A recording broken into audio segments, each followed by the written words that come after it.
In 1626, Peter Minuit had a problem. The English were closing in from north and south, claiming Dutch territory as their own. His solution was audacious: buy Manhattan, fortify it, and create a wedge splitting English claims in half. It was corporate espionage, geopolitical chess, and real estate speculation rolled into one. This is the story of the secret plan that almost worked.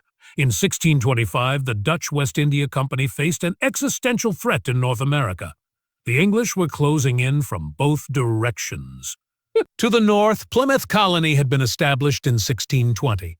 By 1625, it was spreading, spawning new settlements along the Massachusetts coast. English fishermen and traders were pushing south along the coast, encroaching on territory the Dutch considered theirs. To the south, Virginia was expanding north. Since Jamestown's founding in 1607, English plantations had spread along the Chesapeake. By 1625, English traders were moving up the coast, establishing contact with the same indigenous nations the Dutch traded with.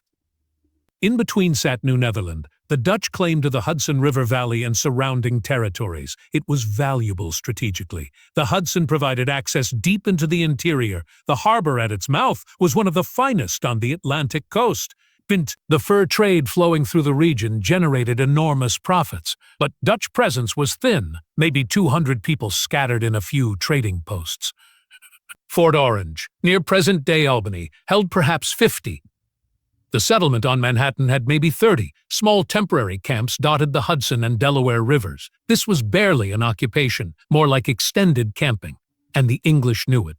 Both England and the Netherlands claimed the same territory based on exploration rights.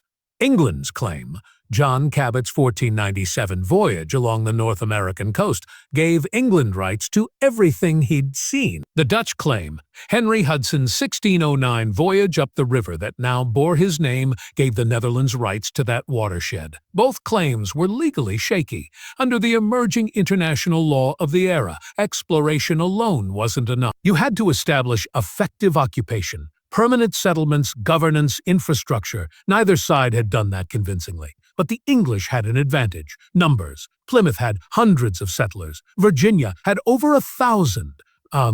They were building permanent towns, farming and establishing families. The Dutch had trading posts. In Amsterdam, the directors of the Dutch West India Company watched with growing alarm. If the English established settlements north and south of the Hudson, they could eventually squeeze the Dutch out entirely. Or worse, simply ignore Dutch claims and occupy the territory by force. The company couldn't let that happen. The North American fur trade was too valuable. The strategic position is too important, and Dutch national pride was at stake. The Netherlands was at the height of its golden age, competing with Spain and England for global dominance. Losing North America without a fight was unacceptable. The company needed a plan, something bold. Something that would establish Dutch presence permanently and legally before the English could consolidate their squeeze. They needed the right leader, not a military commander. The company didn't want war, not an explorer. The territory was already known. Not a religious leader. The Dutch were pragmatic about faith. They needed a corporate strategist, someone who understood law, trade, and geopolitical maneuvering. In 1625, they found him. His name was Peter Minuit.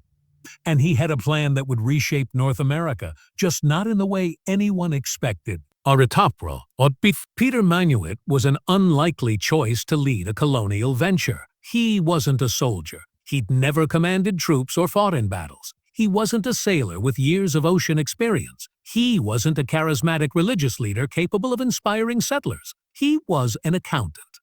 Born around 1594 in Wesel, a small town in the Duchy of Cleves, now Germany, Minuit came from a family of Walloon Protestant refugees.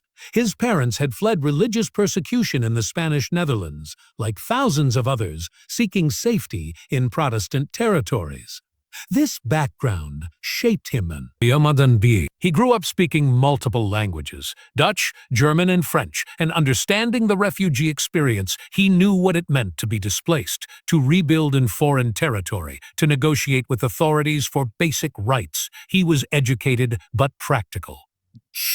He joined the Dutch West India Company not as an adventurer but as a clerk, working his way up through the commercial bureaucracy. His talent was negotiation. understanding contracts, finding legal angles, making deals that served multiple interests simultaneously. By 1625, he'd risen to a mid-level position in the company hierarchy. He understood the North American situation intimately, not from personal experience but from studying company reports, financial records, and strategic assessments. When the company directors debated how to secure New Netherland against English encroachment, Minuit saw something others missed. This wasn't a military problem. It was a legal problem. Force wouldn't work. The Dutch couldn't militarily defeat English colonies that outnumbered them 10-1. War would be expensive, unpopular, and likely unsuccessful, but the law might work. If the Dutch could establish a legally superior claim to the territory, one that would hold up in European courts and diplomatic negotiations, they could defend their position without firing a shot. Minuit proposed a multi-step plan. First, purchase land from indigenous peoples and document it thoroughly. European law increasingly recognized indigenous land rights, at least theoretically. A documented purchase would give the Dutch legal standing that the English lacked in many areas. Second, establish a permanent settlement with the governmental infrastructure.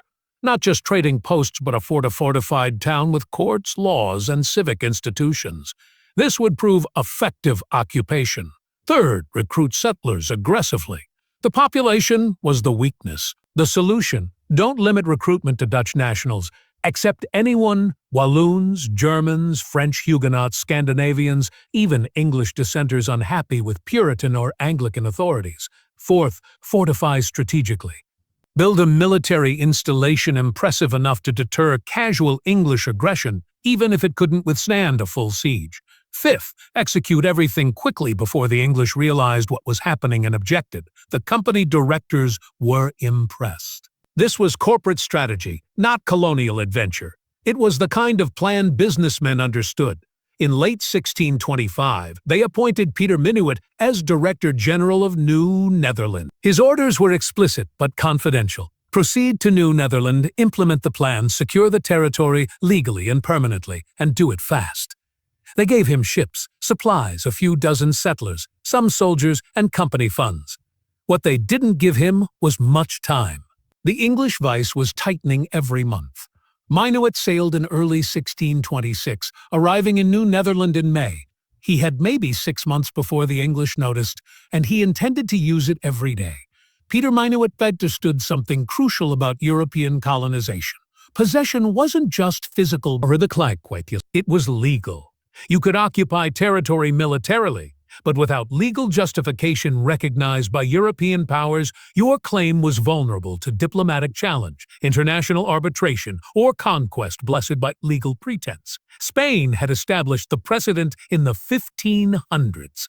When Spanish conquistadors seized indigenous lands, the Spanish crown required legal documentation, even if the legality was absurd. The requerimiento, a document read aloud to indigenous peoples, often in Spanish they couldn't understand, demanded they submit to Spanish authority and Christianity. If they refused, Spain claimed legal right to conquest. If they didn't respond, because they couldn't understand the language, Spain claimed they'd consented by silence. It was a theater, but it was a legally important theater. By the early 1600s, European powers had refined the process. To claim territory legally, you needed 1. Discovery or exploration, tenuous claim. 2. Effective occupation with settlement, stronger claim. 3. Purchase or treaty with indigenous inhabitants, strongest claim. The Dutch had exploration, Hudson's 1609 voyage. They were working on effective occupation, but their settlements were tiny. What they needed was purchase documentation, and that's where Minuit's legal trap came in. The English had been sloppy. Plymouth Colony never formally purchased land from the Wampanoag. They just occupied the plague-emptied village of Patuxet. Virginia had some purchases, but not comprehensive ones. Large swaths of English-claimed territory rested on simple occupation. Simple. If the Dutch could document purchases, their claims would be legally superior in any European court. Minuit's target was Manhattan. Why Manhattan specifically? Strategic brilliance. Manhattan Island sat at the mouth of the Hudson River, controlling access to the interior. Its deep harbor could shelter large ships. It was positioned perfectly to intercept both coastal and river trade. Most importantly, it was the linchpin of geography. English colonies to the north, Plymouth, Massachusetts Bay, Connecticut. English colonies to the south, Virginia, Maryland. Manhattan sat directly between them. If the Dutch had fortified Manhattan, they would have driven a permanent wedge through English claims. The northern and southern English colonies would be separated by Dutch-controlled territory. The English couldn't allow that, but if the Dutch had legal documentation, challenging it would require war or complex diplomatic negotiations that might favor the Dutch. Minuit's plan was an elegant entrapment: create legal facts on the ground before the English could respond. Between January and April 1626, Minuit prepared meticulously. He identified which indigenous groups claimed rights to Manhattan. The Lenape bands Wekwiskeek, Canarsie, Reachgowawank had overlapping seasonal use of the island. He prepared trade goods for payment. Not random trinkets, useful items the Dutch knew indigenous peoples valued. Iron axes, copper kettles, wool cloth, drilling awls, wampum beads, which had ceremonial and trade value. He drafted contract language, though it would be verbal negotiation translated through interpreters, not a written document that the indigenous people would sign. And he waited for the right moment. The indigenous groups didn't understand European concepts of permanent land sale. They thought in terms of use rights, seasonal access, and sharing territory. Minuit didn't correct the misunderstanding, because the audience for this transaction wasn't the indigenous peoples, it was the European courts, and for them, Minuit just needed documentation saying, "Purchased." In May 1626, he was ready. The exact date is lost to history. The location, probably near the southern tip of Manhattan. The participants, Peter Minuit and several indigenous representatives, likely from the Canarsie people. There's irony in that. The Canarsies' primary territory was in what's now Brooklyn, not Manhattan itself. They had some seasonal use of Manhattan, but probably less claim than the Wekwiskeek or other bands. But Minuit didn't know that, or didn't care. He needed someone to make a deal, and the Canarsies were willing. The payment, 60 guilders worth of trade goods, not cash, not beads as the myth claims, trade goods. The itemized list is lost, but based on standard Dutch trade inventories from the period, it likely included iron axes worth about 1 guilder each, copper kettles, 2-3 guilders each, wool cloth, priced by length, drilling awls for woodworking shirts or coats, possibly some wampum beads. Total value, 60 guilders. In 1626 purchasing power, that's roughly $1,000, $1,500 in modern terms. Not a fortune, but not trivial either. For the Canarsie representatives, this was a reasonable trade. They were granting use rights to the Dutch, allowing them to build, fish, and trade on Manhattan. In exchange, they received valuable manufactured goods. They weren't selling Manhattan in the European sense. In Lenape understanding, you couldn't sell land any more than you could sell the sky. Land was shared, used, and respected. You could permit others to use it alongside you. That's what the Canarsie thought this was, a sharing agreement. Minuit knew better, or at least he knew European law would interpret it differently. In European legal tradition, a purchase was a purchase, payment rendered, ownership transferred. The transaction was permanent, exclusive, and final. Minuit didn't explain this to the Canarsie. He didn't need to. The transaction's audience wasn't the indigenous peoples, it was the English, the French, and the Dutch authorities in Amsterdam. After the exchange goods handed over, verbal agreements were made. Minuit did something crucial. He documented it, not with indigenous signatures on a deed, that would come later in other transactions and would be questionable at best, but with Dutch witnesses who could testify that a transaction occurred.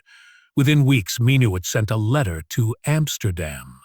It reached the Dutch West India Company directors by autumn 1626. The letter's key passage, translated from Dutch, "They have purchased the island Manhattan from the Indians for the value of 60 guilders." That single sentence, preserved in company archives, is the only contemporary documentation of the transaction. No deed, no detailed description, no names of the indigenous participants, no boundaries specified, but it was enough. The company directors immediately leaked the information to legal authorities and diplomatic channels. The Dutch States General, the national government, was informed. Legal scholars were consulted about the strength of the claim. Within months, all of Europe knew the Dutch had purchased Manhattan from the Indians. The English protested immediately, but they had a problem. Minuit had receipts, documented payment, witnesses, a legal transaction. The English had vague claims based on decades-old exploration and geographical proximity. In European courts, the Dutch claim looked stronger. Minuit's legal trap had sprung. Now he just needed to fortify before the English responded with force instead of lawyers. Peter Minuit didn't wait for the English reaction. He built. Throughout the summer and autumn of 1626, Dutch laborers and soldiers constructed Fort Amsterdam at Manhattan's southern tip. The location was strategic. High ground overlooking the harbor, commanding views of the Hudson and East Rivers. Any ship entering or leaving had to pass under its guns. The fort wasn't elaborate. This was a rush job, not long-term military architecture, but it was formidable enough. The initial construction, wooden palisade walls 12 feet high, reinforced with earthworks. 4 bastions at the corners, each mounting a cannon, a gate facing north, the landward approach. Barracks for soldiers, a commander's house, a warehouse for company goods, and a powder magazine. Later, parts would be rebuilt in stone. But in 1626, wood and earth were sufficient to make a statement. The Dutch are here, armed and permanent. Inside the fort, about 50 soldiers. Outside, the settlement grew. Minuit laid out streets in a grid. Practical Dutch urban planning. Land was surveyed and parceled. Company employees received lots. Private settlers could purchase land. This was crucial. Minuit was creating not just a military outpost, but a civic community. He established governmental infrastructure, a court to adjudicate disputes, important for providing effective governance, a scout fiscal sheriff and prosecutor to enforce company rules, tax collection on trade goods, proving economic sovereignty, land patents, officially registering. Property ownership regulations for building, trade, and behavior to European observers. This was clear. New Amsterdam, as the settlement was named, wasn't a temporary trading post, it was a colonial capital. Minuit also addressed the population problem aggressively. New Netherland desperately needed settlers, but Dutch emigration was limited. The Netherlands itself was prosperous. Why leave? Minuit's solution: recruit anyone willing to come. Company advertisements circulated throughout Protestant Europe. Walloons, French-speaking Protestants from the Spanish Netherlands, Germans, Scandinavians, and French Huguenots, all welcomed. The terms were generous by colonial standards. Free passage to New Netherland land grants for those willing to farm, religious tolerance, radical for the era. Company employment opportunities. Minuit even welcomed English settlers dissatisfied with Puritan New England or Anglican Virginia. If they'd swear loyalty to the Dutch West India Company and obey company rules, they could settle. This created a uniquely diverse colony. By 1630, New Amsterdam's 300 residents spoke 18 different languages. It was more cosmopolitan than any English colony. The diversity was strategic. Minuit was building population as fast as possible, regardless of origin. Numbers mattered more than ethnic purity. By autumn 1626, Minuit could report to Amsterdam. Fort Amsterdam, constructed and garrisoned settlement, 200-plus residents with permanent buildings government, established with courts and regulations land, surveyed and distributed under legal patents trade, operational and profitable in 6 and 9 months. He'd transformed a tenuous trading post into a fortified colonial capital. The English response came almost immediately. Letters from Plymouth Governor William Bradford. You are on English land by right of proximity and prior claim. Letters from Virginia authorities. Similar objections. But Minuit had anticipated this, and he had a response that would infuriate them. The English were furious and trapped. Plymouth's Governor William Bradford wrote to Peter Minuit in late 1626. The Hudson River Valley fell within territory granted to England by virtue of Cabot's explorations and Plymouth's charter from the king. Minuit's reply was polite, formal, and devastating. He cited international law. Under emerging European legal consensus, discovery alone didn't grant ownership, effective occupation did, and purchasing from indigenous inhabitants strengthened claims further. The Dutch had both. Plymouth had neither in the Hudson Valley. Furthermore, Minuit noted, the Dutch West India Company held a charter from the States General of the Netherlands granting monopoly rights to trade and settlement in the region. This charter had been registered with European legal authorities. If Plymouth wished to challenge Dutch claims, they were welcome to pursue the matter through diplomatic channels between England and the Netherlands. In other words, take it up with our government. We'll see you in court. Bradford was livid, but he had a problem. Plymouth Colony was small, poor, and barely surviving. They couldn't wage war against the Dutch, and their legal claim to the Hudson Valley was indeed shaky. Their charter described vague boundaries that might or might not include Dutch territory. Virginia sent similar protests. The Dutch response was identical. Documentation, legal precedent, diplomatic channels. The English colonies could protest all they wanted. But without clear legal standing or military capacity to enforce their claims, they were stuck. The English crown might have intervened. But in 1626, England and the Netherlands were both Protestant powers aligned against Catholic Spain. Neither government wanted conflict over distant colonial claims when they were cooperating against a common enemy. Diplomatic correspondence between London and The Hague resulted in nothing. Both sides asserted claims. Neither backed down, neither pushed to the point of actual conflict. The stalemate favored the Dutch. Every year Fort Amsterdam stood, every new settler who arrived, every land patent issued, all strengthened the claim of effective occupation. The English tried different tactics. Economic pressure. English colonial traders attempted to undercut Dutch fur prices, luring indigenous trading partners away. This had limited success. The Dutch had better trade goods and established relationships. Settlement pressure. Plymouth and Massachusetts Bay encouraged settlers to move south toward Dutch territory. Some did, establishing farms in what's now Connecticut and Long Island.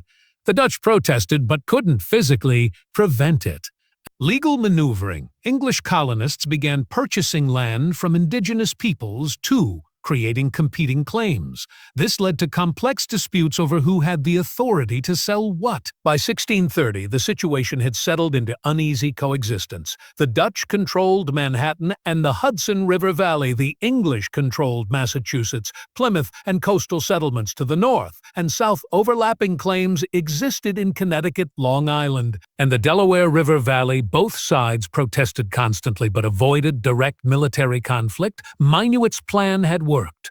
The Dutch wedge remained intact, splitting English territorial continuity. Fort Amsterdam was permanent and recognized, if grudgingly, by neighboring colonies. But Minuit wouldn't see the long-term results. In 1631, the Dutch West India Company recalled him to Amsterdam.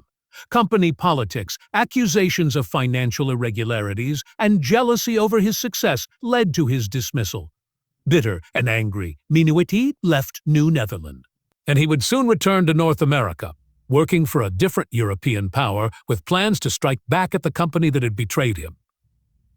Peter Minuit returned to Europe in 1632, expecting vindication. Instead, he found accusations. The Dutch West India Company's directors questioned his finances. Had he profited personally from land deals? Had he allowed settlers to trade privately instead of through the company monopoly? Had he exceeded his authority? The charges were probably fabricated, or at least exaggerated. Minuit had served the company brilliantly. He'd secured Manhattan, built Fort Amsterdam, established governmental infrastructure, and created legal claims that stymied English expansion. But company politics were vicious. Rivals resented his success. Investors questioned expenditures. And Minuit, never a political operator, had made enemies. In 1633, the company formally dismissed him. No pension, no recognition, no thanks for saving New Netherland. Minuit was humiliated, angry, and hungry for revenge. Sweden gave him the opportunity. The Swedish crown, watching Dutch and English colonial success with envy, wanted its own American venture. They had resources, timber, iron ships, but no colonial expertise. They needed someone who understood North American trade, indigenous relations, and, critically, Dutch vulnerabilities. Swedish agents approached Minuit in 1636. The offer: lead a Swedish colonial expedition to North America, establish Swedish presence in a territory the Dutch couldn't effectively defend. Use your knowledge of the company's weaknesses against them.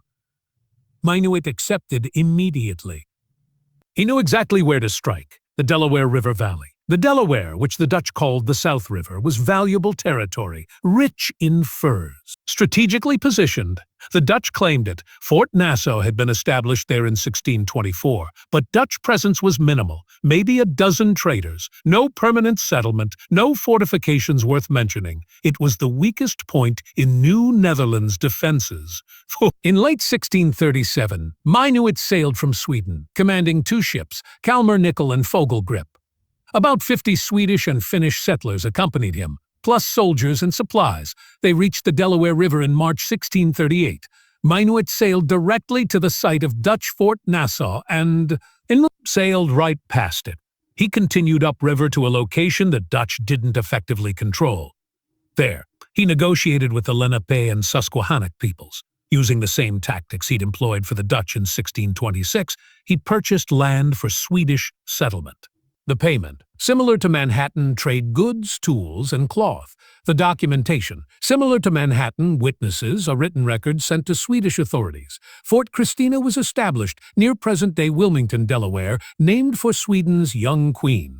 New Sweden was born, and it was built on Minuit's insider knowledge of Dutch weaknesses. He knew the Dutch West India Company was overstretched, undermanned, and focused on more profitable ventures in Brazil and the Caribbean. He knew New Netherlands governors were inconsistent and poorly supported. He knew the Delaware Valley was claimed but undefended. His revenge was perfect, using Dutch methods to steal Dutch territory for a Swedish employer. The Dutch were outraged. They protested to Sweden. They sent soldiers to intimidate the Swedish settlement. But they couldn't dislodge the Swedes without a costly military campaign they couldn't afford. Minuit's strategy, legal purchase plus fortification, worked again, just against his former employers. He never saw the full result. In June 1638, Peter Minuit died in a Caribbean hurricane during a trading voyage. But New Sweden survived another 17 years before the Dutch finally conquered it. Minuit's final revenge had succeeded. Peter Minuit's death in 1638 left New Sweden leaderless.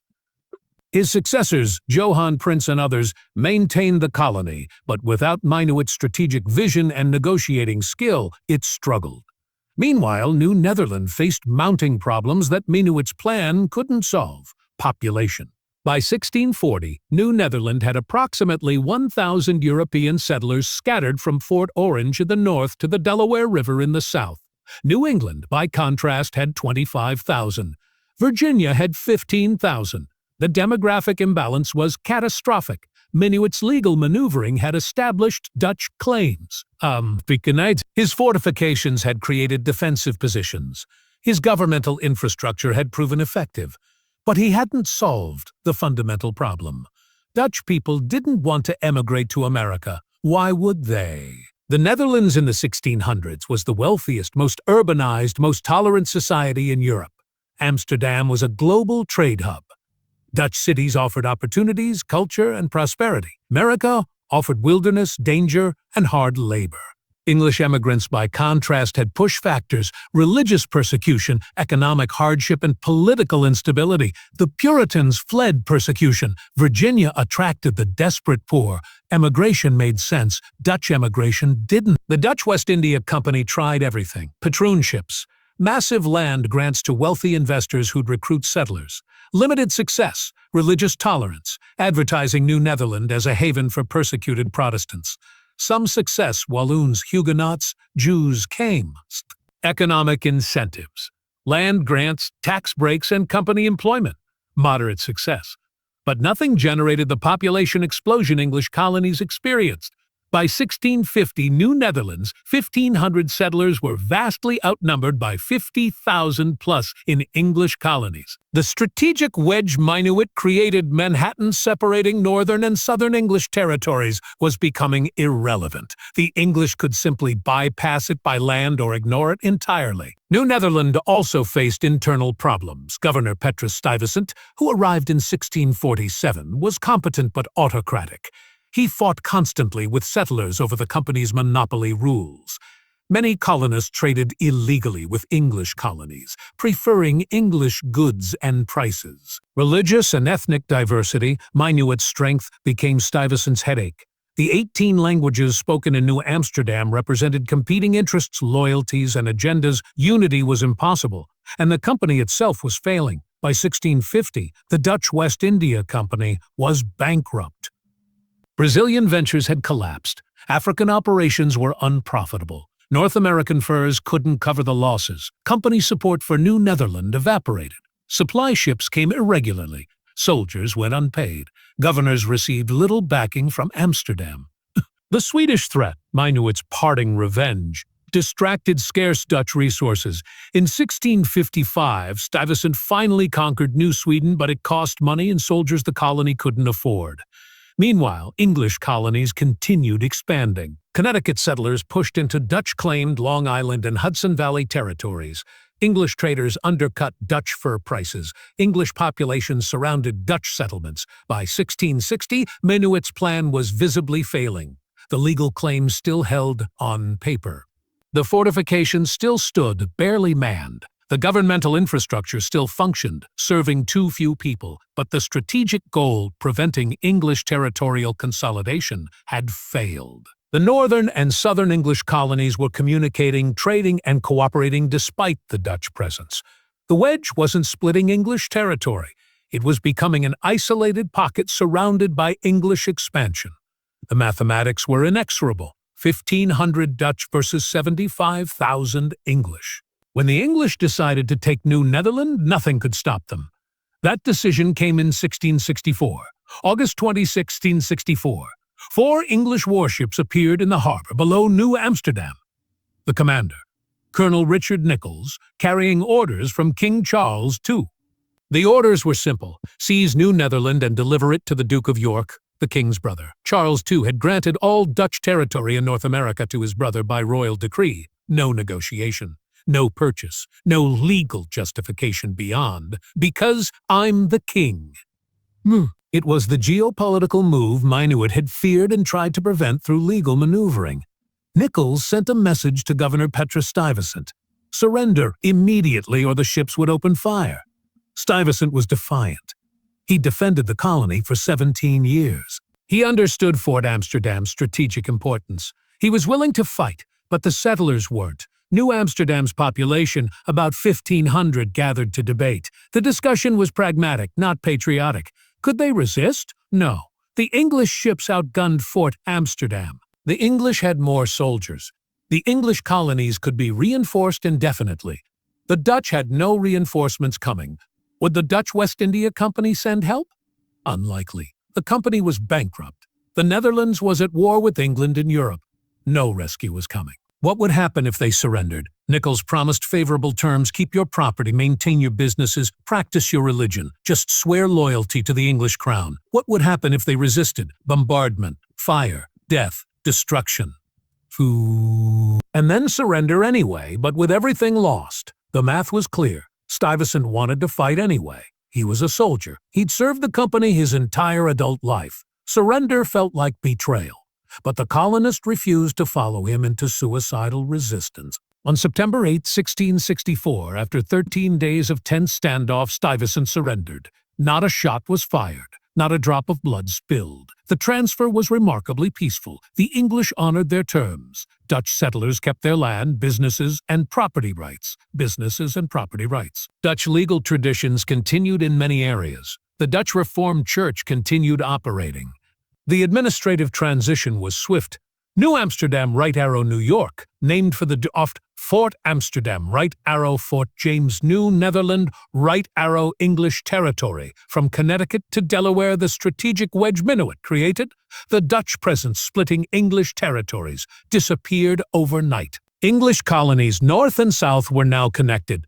The Atlantic seaboard from Massachusetts to Virginia was unified under English control. For Stuyvesant, it was humiliating. He eventually returned to the Netherlands, where he was blamed for the loss. He defended himself by pointing out the obvious: he was outnumbered, outgunned, and abandoned by the company. For the Dutch West India Company, it was the final blow. They'd lost their most valuable North American possession. The company would limp along for another few decades before final dissolution. For the settlers of New Amsterdam, life continued largely unchanged. They were governed by the English now instead of the Dutch, but daily life, trade, farming, family went on. And for Peter Minuit's legacy, his legal maneuvering, fortifications, and strategic planning had delayed English consolidation by 40 years. His system of diverse recruitment and religious tolerance survived the transition, making New York distinct from Puritan Boston. But his ultimate goal, maintaining Dutch control and blocking English expansion, had failed. The plan that almost worked didn't. Peter Minuit's plan failed to keep Manhattan Dutch, but it succeeded in ways he never intended and shaped American history more than the Dutch Empire ever did. The first irony, legal precedent.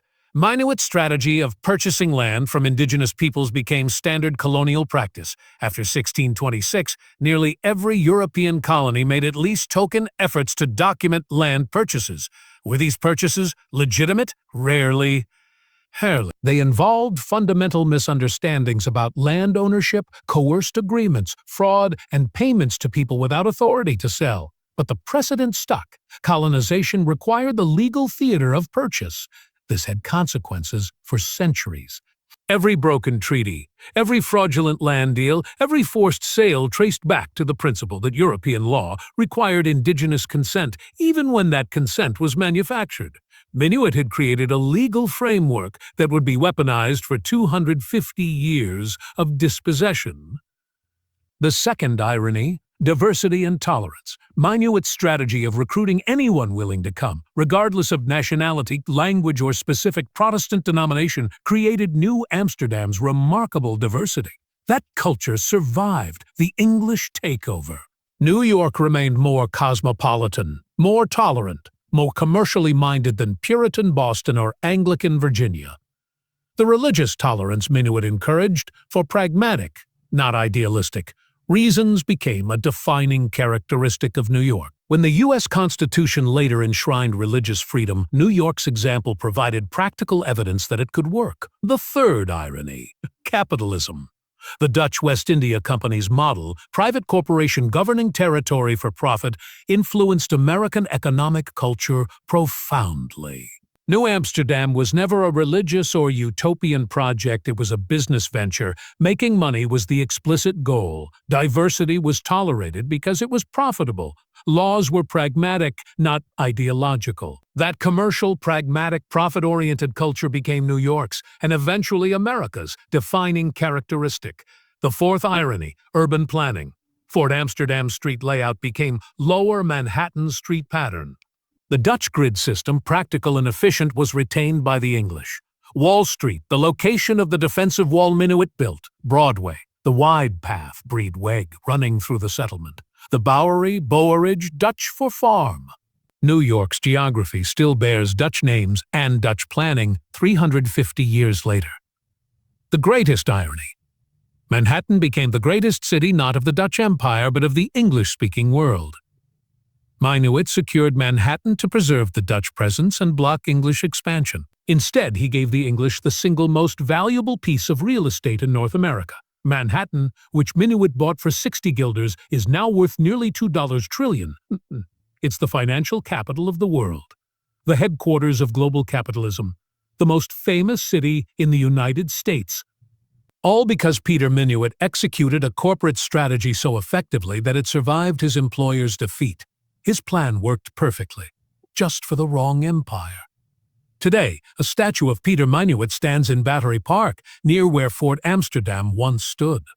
Most tourists don't know who he was or what he did, but every time they walk Manhattan's Dutch-planned streets, work in its capitalist institutions, or experience its diverse culture, they're living in the world Minuit created. The plan failed, but the legacy endured.